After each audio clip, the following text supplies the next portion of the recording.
വലിയ രീതിയിലുള്ള സൈബർ ആക്രമണമാണ് നടത്തി വരുന്നത്.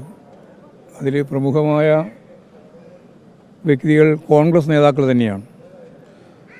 സ്വാഭാവികമായിട്ടും അവരുടേതായ അഭിപ്രായം അവരുടെ സ്വസിദ്ധമായ രീതിയിൽ പറഞ്ഞു എന്നതിൻ്റെ അപ്പുറത്ത് അതിനെ ഈ രീതിയിലുള്ളൊരു ആക്രമണത്തിന് വിധേയപ്പെടുത്തേണ്ടുന്ന ഒരു കാര്യവും യഥാർത്ഥത്തിൽ ഉണ്ടായിരുന്നില്ല.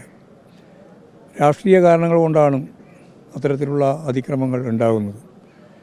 അവർ തന്നെ ഇന്നലെ വ്യക്തമാക്കിയിട്ടുള്ളത് ഞങ്ങൾ ശരിയായ രീതിയിൽ തന്നെയാണ് കാര്യങ്ങൾ മനസ്സിലാക്കിയിട്ട് മുന്നോട്ടേക്ക് പോകാൻ ആഗ്രഹിക്കുന്നത്. ഞങ്ങളെന്ന് പറഞ്ഞാൽ ഭാര്യയും ഭർത്താവും.